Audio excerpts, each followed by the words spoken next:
வாங்க இன்றைக்கி பச்சை பயிறு வடை எப்படி செய்யுதுன்னு பார்க்கலாம். அதுக்கு மட்டும் நம்ம சேனலை சப்ஸ்கிரைப் பண்ணாமல் பார்க்குற ஃப்ரெண்ட்ஸ் எல்லோரும் மறக்காமல் கோரை வீட்டு சேனலை சப்ஸ்கிரைப் பண்ணி சப்போர்ட் பண்ணுங்கள். பச்சை பயிறு வடை செய்கிறதுக்கு ஃபஸ்ட் வந்து பச்சை பயிரை வந்து நம்ம முதல் நாள் நைட்டு என்ன பண்ணணும், நல்லா வறுத்துக்கணும். அதோட கலர் பார்த்திங்கன்னா இந்த மாதிரி ப்ரௌன் கலராக வர அளவுக்கு நல்லா வறுத்துட்டு இதை வந்து நல்லா தண்ணியில் ஒரு நாள் நைட் ஃபுல்லாக ஊற வச்சிடலாம். ஊற வச்சுட்டு நீங்கள் வந்து ஒரு மினிமம் பார்த்திங்கன்னா ஒரு 8 ஹவர்ஸாவது ஊற வைக்கணும். நீங்கள் சாயந்தரம் செய்கிறதா இருந்தால் காலையில் நீங்கள் வறுத்துட்டு கூட ஊற வச்சிடலாம். அந்த மாதிரி நல்லா ஊற வச்சுட்டு நம்ம வந்து இப்போ வந்து நல்லா அலசிட்டு இப்போ தண்ணி எதுவுமே இருக்கக்கூடாது. தண்ணி இல்லாமல் நம்ம மிக்ஸி ஜாரில் போட்டு அரைச்சி எடுத்துக்கலாம்.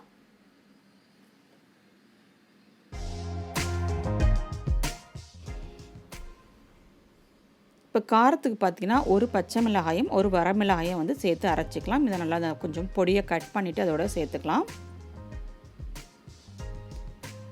இது கூடவே பார்த்திங்கன்னா இந்த மாதிரி பொடியாக கட் பண்ண இஞ்சியும் சேர்த்து அரைச்சி எடுத்துக்கலாம். இப்போ வந்து தண்ணி தேவைப்படாது, நம்ம ஊற வச்சது இதிலே வந்து நம்ம அரைச்சி எடுத்துக்கலாம். அப்படி தேவைப்பட்டால் லைட்டாக வந்து தெளிச்சுட்டு இந்த மாதிரி கொரகொரப்பாக தான் அரைக்கணும். ரொம்ப நைஸாக போட்டு அரைக்க விடாது, இந்த மாதிரி கொரகொரப்பாக அரைச்சி எடுத்துக்கலாம். இப்போ இதுக்கு தேவையான அளவு உப்பு சேர்த்துக்கலாம். உப்பு, அதுக்கப்புறமா பார்த்திங்கன்னா கொத்தமல்லி தழை, கருவேப்பிலை இதெல்லாம் பொடி பொடியாக கட் பண்ணிக்கலாம். பெரிய வெங்காயம் சேர்த்துருக்கேன், அப்புறம் சோம்பு சேர்த்துருக்கேன். இதெல்லாம் சேர்த்து நல்லா மிக்ஸ் பண்ணிக்கலாம். இப்போ வடை நல்லா கிறிஸ்பியாக வர்றதுக்கு அதுக்கு கொஞ்சமாக வந்து அரிசி மாவு சேர்த்துக்கலாம். இது நல்லா கிறிஸ்பியாக வரும், நல்லா வடை நல்லா சேர்ந்து பிடிச்சிக்கும். அதுக்காக வந்து நம்ம கொஞ்சமாக வந்து அரிசி மாவு, தேவையான அளவு அரிசி மாவு வந்து சேர்த்துக்கலாம். அரிசி மாவு சேர்த்து நல்லா மிக்ஸ் பண்ணிக்கலாம்.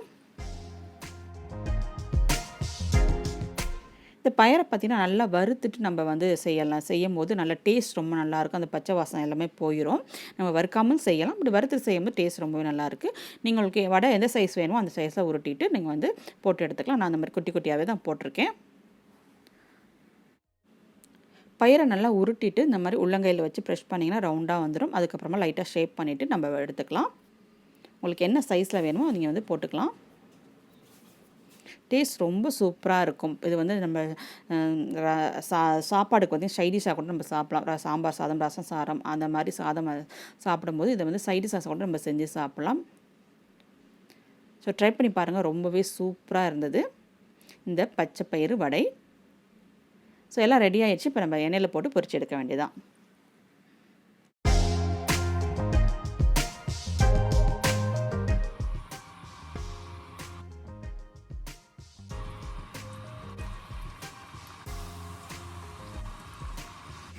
நம்ம வந்து கொரகொரப்பாக அரைச்சும் பார்த்திங்கன்னா அந்த வடை வந்து பிரிஞ்சு போகாது, நல்லாவே நல்லா பிடிச்சிக்கும். ப்ளஸ் வந்து நம்ம அரிசி மாவும் சேர்த்துருக்கோம் பார்த்திங்களா, அது நல்லா பிரிஞ்சுலாம் போகாது, சூப்பராக வரும் வடை.